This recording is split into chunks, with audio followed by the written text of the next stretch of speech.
السلام علیکم جی، محمد اظہر صدیق اپنے پروگرام پولیٹیکل ڈائریز کے ساتھ حاضر خدمت ہے۔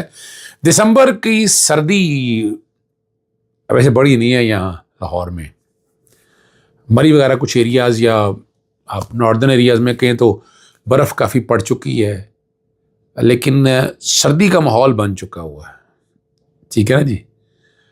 اور بڑی زبردست بات جو ہے اب آگے آ گئی ہے کہ ڈونلڈ ٹرمپ کی جو ٹیم ہے نا وہ اب کھل کے کھیل رہی ہے۔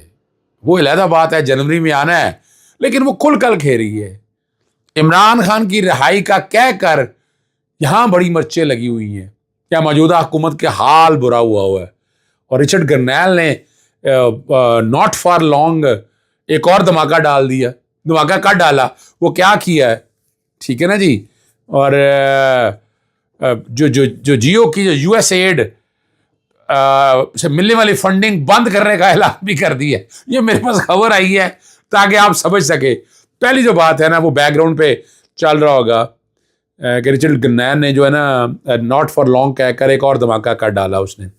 ایک سر جب تک ملٹری امریکی فنڈ سے میڈیا چینل کو کنٹرول کرتی ہے تو رچرڈ گرنیل کا کہنا تھا کہ ناٹ فار لانگ۔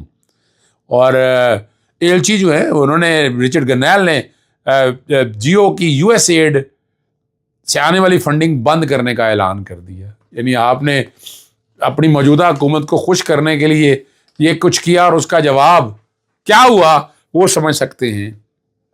مولانا فضل الرحمان اس میں بہت ایکٹیو ہیں۔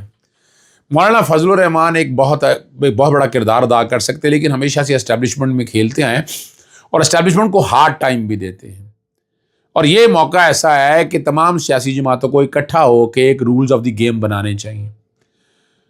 یعنی خدا را یہ اب چھوڑ دیں اسٹیبلشمنٹ اپنی مرضی سے پلانٹ کرنا، لوگوں کو لانا، سیاستدان پہ پالیں آپ، کوئی حرج نہیں ہے، بہت سارے سیاستدان آپ ہی نے پالے ہیں اسٹیبلشمنٹ نے، لیکن جو ووٹ کی طاقت سے جو آتے ہیں نا ان کو آنے دیں آپ، پالیں آپ اپنی مرضی سے۔ دیکھیں نا آپ ابھی بھی اسٹیبلشمنٹ نہیں، محسن نقوی کو، فیصل واڈا کو، سرفراز بگٹی کو نگران وزیر اعظم جو تھے یہ سارے وہی بنائے تھے، اور ٹیمیں ساری جتنی منتخب کی تھی ساری نگران، سارا سیٹ اپ جو ہے وہ آپ کے سامنے ہے۔ اور نگران سیٹ اپ نے ایک ہی کام کیا تھا کہ پاکستان تحریک انصاف کو کارنر کرنا تھا، اور اس کے لیے جو جتنی ٹیم منتخب کی کوئی ڈاؤٹ تو نہیں کہ آ جائیں کمیشن بنا لیں، اس کے اوپر پتہ چل جائے گا، سارے حالات سامنے آ جائیں گے اور اصل حالات کیا ہے۔ اور بات غلط نہیں ہے، یہ سارا جتنا ظلم اور زیادتی ہوتی رہی ہے یہ ہوئی ہے، مانے اس کو، غلطی تسلیم کریں، چلیں آگے بھی اگر چلنا ہے لیکن پہلے یہ غلطی تسلیم کریں گے تب آگے آئے گا، ورنہ نہیں آ سکتا، ٹھیک ہے نا جی۔ ورنہ تو حالات نہیں ہیں آپ کے سامنے، غلطی تو ماننی پڑے گی، نہیں جی آپ کے سامنے ہے۔ کیا کیا گیا؟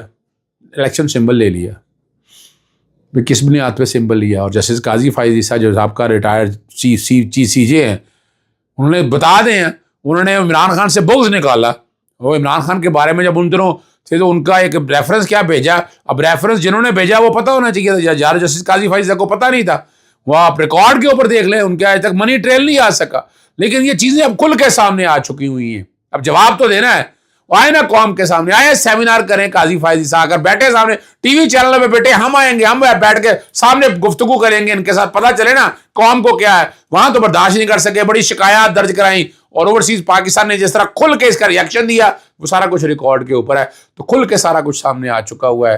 پھر کاغذات نامزدگی جمع کراتے ہوئے لوگوں کو اٹھانا، جس طرح کی ریجیکشن ہوئی، جس طرح کے اعتراضات لگے، میں تو سارے اس فیز سے گزرا ہوں، مجھے تو پتہ ہے نا، اپیلیں ہوئیں، اپیلوں کے بعد پھر لارجر بینچ بنا، پھر جو کچھ بھی ہم دیکھتے نہیں ہیں سارا کچھ ہم تو آئین اور قانون کی بالادستی کی بات کرتے ہیں، لیکن آئین اور قانون کی بالادستی نہیں، اور جن لوگوں نے ساتھ دیا لازمی نہیں ہے کہ ان کو کوئی فائدہ بھی ملا، یہ بھی یاد رکھیے گا، یہ بھی ریکارڈ کے اوپر چیزیں موجود ہیں، اور الیکشن کمیشن کا کردار آپ کے سامنے موجود ہے، صاف شفاف الیکشن دور کی بات ہے، اور کئی چیزیں ساری سامنے آ چکی ہیں، وہ آپ کو اندازہ ہو جانا چاہیے۔ بات میں کر رہا تھا کہ مولانا فضل الرحمان کے حوالے سے ایم کیو ایم سے ملاقات ہوئی ہے، اب ایم کیو ایم اپنا نقطہ نظر رکھ رہی ہے، مولانا فضل الرحمان نے ایم کیو ایم کو میرا خیال ہے رام کر لیا ہے، ایم کیو ایم بھی وہ زبان اسٹیبلشمنٹ کی بول رہی تھی نا، اور مدرسہ رجسٹریشن آرڈیننس کے حوالے سے جو ایکٹ کے کانٹیکس کے حوالے سے باتیں آ رہی ہیں، مشترکہ اجلاس ہونا تھا نہیں ہو سکا، وہ بھی آپ دیکھ لیں آپ،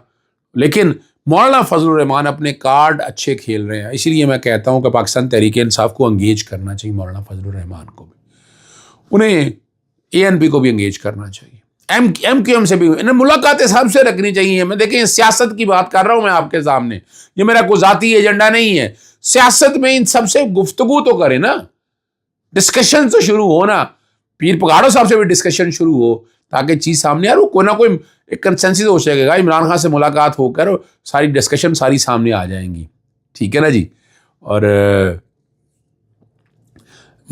شہریار افریدی بورڈ کا، شہریار افریدی نے بڑی کھل کے باتیں کی ہیں، ان کے خلاف بھی بڑی کیمپین چلتی رہی، لیکن ہر ایک کا نقطہ نظر اپنا ہے، اور انہوں نے کہا ڈی چوک میں ہمارے لوگ شہید کیے، اور یہ کیسی عزت ہے کہ پیغام بھجوائیں کہ تمہاری بیٹی 14-15 سال کی ہو گئی ہے۔ اب یہ ایک بڑی تکلیف دہ بات ہے اگر آپ سمجھنا چاہیں۔ اور شہریار افریدی وہ بھی یاد ہے رانا ثناء اللہ کے کیس کے بارے میں، اور یہ حقیقت ہے، اگر ANF نے کیس بنایا تھا تو ANF کو سپورٹ کرنا چاہیے تھا اس سارے معاملے کو۔ ANF کیوں پیچھے ہٹی سارے کیس سے؟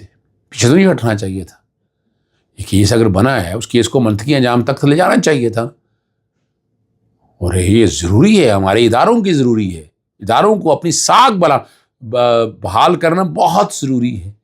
ادارے اپنی ساکھ بحال کریں گے تو یہ قوم آگے چلے گی نا، ورنہ کہاں چلے گی؟ ٹھیک ہے نا جی، ورنہ تو آپ کے سامنے ہے ساری چیزیں، ورنہ تو آپ جو بھی معاملات لے کر چلیں آپ کو اندازہ ہو جائے گا۔ ہمیں آگے چلنا ہے، اس ملک کو آگے لے کر چلنا ہے، یہ ملک آگے جائے گا تو ملک ترقی کرے گا، اور یہ ملک کو عوام کے ووٹوں سے آنے دے، عوام جس کو بھی لے آئے، جس کو بھی ووٹ دے، ووٹ اس کا نکلنا چاہیے۔ حاکمیت علی رب بازو اور اس ملک کو چلانے کے لیے اس کے منتخب نمائندے ہیں۔ یہ دباچہ ہے آئین پاکستان 1973 کا، لیکن یہ دباچہ پہ عمل درآمد نہیں ہو رہا، اور کیوں نہیں کرے؟ اور یہ سیاستدانوں کا قصور ہے، یعنی 47 سے اب تک لے جائیں، چلے 85 کے پروجیکٹ سے آگے لے کے آ جائیں۔ پاکستان مسلم لیگ نون بڑا نقصان پہنچایا ہے جمہوریت کو، پیپلز پارٹی تو پھر بھی، لیکن اب آ کر پاکستان پیپلز پارٹی بھی کمپرومائز نظر آ رہی ہے، لیفٹ کی جماعت تھی۔ حبیب جالب کو کس طرح یہ لے کر جایا کرتا تھا، محترمہ بے نظیر بھٹو کے وہ دن دیکھے جو جدوجہد کی انہوں نے اس ملک میں جمہوریت لانے کے لیے کیا قربانیاں دیں، لیکن اب کی موجودہ پیپلز پارٹی وہ معیار پہ پورا نہیں اترتی ہے۔ معیار پہ پورا اترنا ہے، اس ملک کو آگے لے کے جانا ہے، اگر اس ملک میں جمہوریت زندہ رکھنی ہے، جاوید رکھنی ہے، تو آپ کو ٹائم ہے آپ کے پاس، ابھی بھی سیاسی جماعتیں اکٹھی ہو جائیں، ساری اکٹھی ہوں، اور عمران خان سے بیٹھ کر ملاقاتیں کریں، ایجنڈا طے کریں۔ اور معافی تلافی کی باتوں میں نہیں میں کہتا، وہ عمران خان صاحب جانے اور پارٹی جانے اپنے طور پر، لیکن ملاقاتیں ساری ہوں، ایک چیز طے ہو، اس ملک کو آگے کیسے لے کے چلنا ہے، کیسے چلانا ہے۔ ووٹ کو عزت دو کا نعرہ جو لگایا تھا نواز شریف کو، اب شرمندہ ہے، آج وہ فیس نہیں کر سکتا قوم سے، اگر بیٹھ نہیں سکتا۔ آئے نا بڑے بڑے جلسے منعقد کریں نا، ذرا آ کر باہر نکل کے پتہ چلے نا آپ کو دال روٹی کس بھاؤ بکتی ہے، مہنگائی کا کیا حال ہے، عام آدمی کی زندگی کتنی اجیرن ہو گئی ہے۔ یہ جواب دینے ہوں گے آپ کو نواز شریف صاحب، آپ کو جواب دینے ہیں، یہ آپ جواب نہیں دے پا رہے تو کیا کریں گے آپ؟ کیا صرف اقتدار ہی ضروری رہ گیا؟ کیا پیسے کی حوث اور لالچ ضروری رہ گئی ہے؟